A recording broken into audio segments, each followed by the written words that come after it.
Mark, let's just go ahead and start with one of the biggest plays in the game, your like. interception. The toe tap from number 2 in the celebration. They were all fantastic.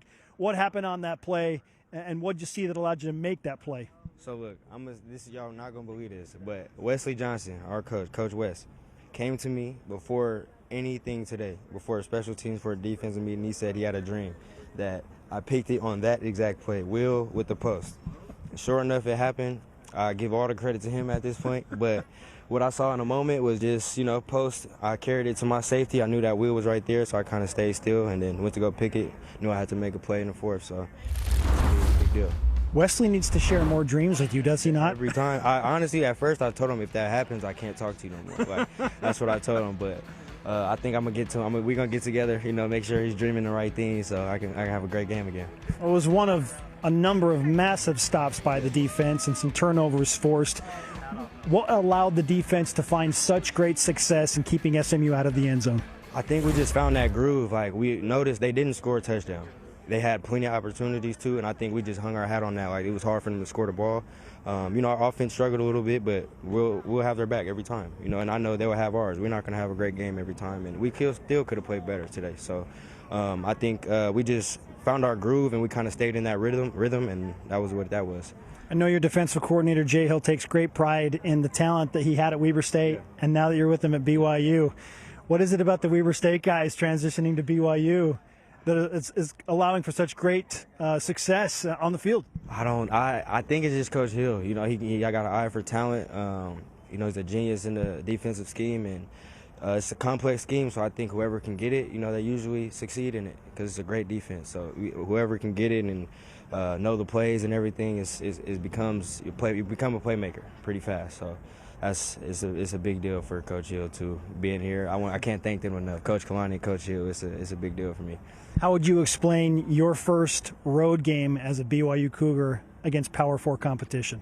I was just telling somebody, seeing how many fans we had out here, I couldn't believe it. But if that's that's a home game for me. At Weber State, we didn't really have a lot of fans traveling. I love Weber, but it's just a different game, different ball game up here. So I treated this as a home game, get the crowd jumping on third down, and they did it. So that was good. That was good to see.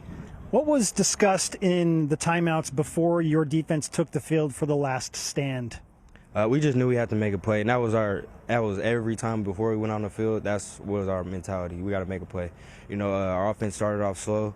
We actually started off hot, but it was kind of stagnant throughout the rest of the game. We knew we had to make a play, whether that was interceptions, fumble recoveries, which we had a lot. We had both of those. So, we just had to pick each other up, and I think we did a great job of that tonight, for sure. Complementary football is always something you seek, and that's what Jake Retzloff told me. He said it didn't happen tonight, but he said the defense didn't spiral. Yeah. What's the key to staying emotionally engaged when it is so easy to get discouraged and maybe start casting some blame and pointing some fingers at the other side? It's easier said than done, but we just got to stay together. That's all that is. And I think we found ourselves kind of getting distant from each other, but after halftime, after the third quarter, we knew the fourth quarter is going to be the biggest quarter. We have to win this quarter, and we cannot do that divided. So I think we did a great job of coming together at the end of the game, and we got the job done. Okay, I want to go back to your interception. The celebration I thought was really smooth after you had the toe tap. Walk me through the mentality there. Honestly, I couldn't think of nothing. So I just stayed there, covered the ball, kind of tried to just keep it cool. I didn't want no penalties in that moment either. It was a big moment in the game. So honestly, I just didn't have a celebration for you. So I guess it ended up working out. What's the celebration like in the locker room that you just walked out of? It's fun in there right now. Coach Collins just told us we have to dance, and if we're not dancing, we're not doing it right. So after this interview, I'm going to go in there and see what moves I got for him. We'll see what's going on in there. Mark, congratulations on a great win and a great defensive performance. Safe travels back to Provo. We'll see you soon. Thank you, guys. Thank you, guys. Go Cougs.